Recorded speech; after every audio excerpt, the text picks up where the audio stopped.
খাতড়া মহকুমা 5টি পরীক্ষা কেন্দ্রে এসএসসি পরীক্ষার্থীদের ভিড়। আজ দুপুর 12টা থেকে শুরু হয়েছে এসএসসি পরীক্ষা। সারা রাজ্যের পাশাপাশি খাতড়া মহকুমায় 5টি পরীক্ষা কেন্দ্র করা হয়েছে। আর সেখানে বিভিন্ন জায়গা থেকে এসএসসি পরীক্ষার্থীরা তারা পরীক্ষা দেওয়ার জন্য আসছেন। এক এক করে পরীক্ষা কেন্দ্রে প্রবেশ করছেন। খাতড়া মহকুমা 5টি পরীক্ষা কেন্দ্রে মোট 2100 জন পরীক্ষা দিচ্ছেন। চাকরি হারিয়ে এক পরীক্ষার্থী জানান, মনের ইচ্ছে না থাকলেও পরীক্ষা দিতে হচ্ছে। শীর্ষ আদালত সহ রাজ্য সরকার মৃত্যুর মুখে ঠেলে দিয়েছে, তবে চাকরি ফিরে পেতে ফের লড়াই করব বলে তিনি জানান।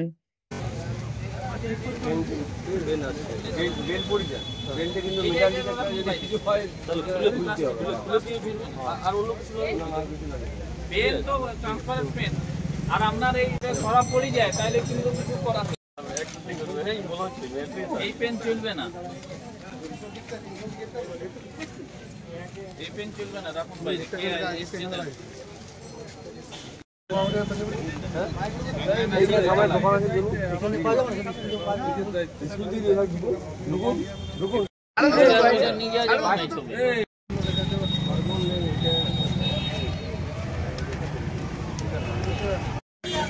হ্যাঁ ঠিক আছে, ঠিক আছে।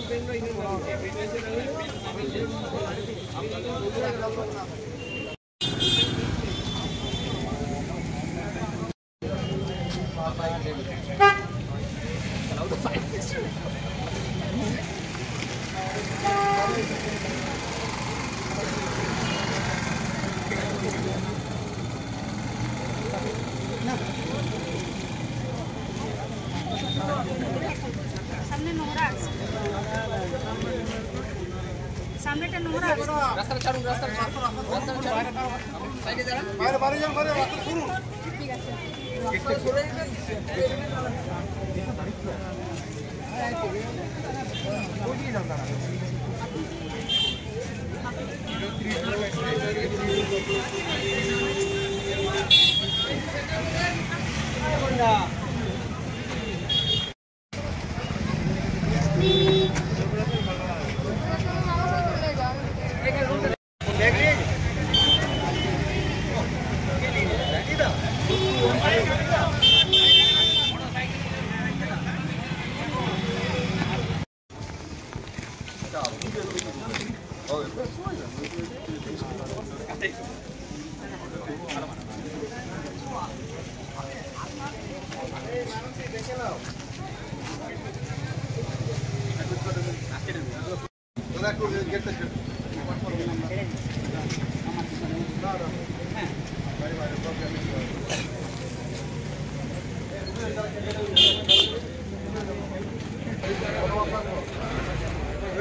गाड़ी घोड़ा ना करना, गाड़ी देखी जा, गाड़ी बोले बाबू ए हिमांशु तो बोल चले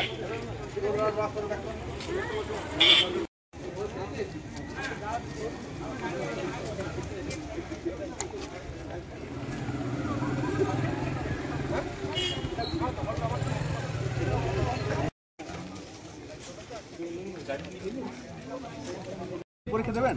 হ্যাঁ, পরীক্ষা দেব, চেষ্টা করছি। এখন প্রিপারেশন তো খুবই ভালো, এবারে হোপ যে ভালো হবে পরীক্ষা। তো আপনাদের সাথে সাথে তো আবার যারা চাকরি হারিয়েছেন তারাও পরীক্ষা দিচ্ছে। হ্যাঁ, এটাতে কতটা অসুবিধা মনে হচ্ছে যে তারা তো আগে চান্স পাবে মনে হচ্ছে? হ্যাঁ, ওনারাও চান্স পাক, আমরাও আমাদের মতো পরীক্ষা দেব। সবাই যেমন ভালো রেজাল্ট করে ভালোভাবে প্রতিষ্ঠিত হতে পারে, এটাই আমার কাম্য। কি নাম? প্রিয়াঙ্কা মুখার্জি। মনের ইচ্ছা না থাকা সত্ত্বেও বাধ্যতামূলক হয়ে বসতে হচ্ছে পরীক্ষায়। দেশের সর্বোচ্চ আদালত আমাদেরকে এই মৃত্যুর মুখে ঠেলে দিয়েছে, তার সাথে রাজ্য সরকার। কতটা আশাবাদী আবার? সেটা পরীক্ষার উপরে নির্ভর করছে। বাড়তি তো 10 নাম্বার দিয়েছে মনে।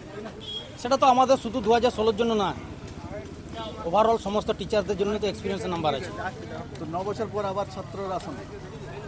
হ্যাঁ, মনে হচ্ছে এবার সফল হবে, আশা তো করছি। পরিবারের লোকজন কি বলছে? পরিবারের লোকও আশাবাদী।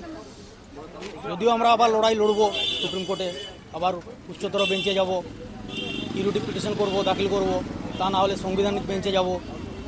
আন্দোলনে থাকবেন? অবশ্যই আন্দোলনে থাকবো। কি নাম? আমার নাম রাজকুমার পাত্র।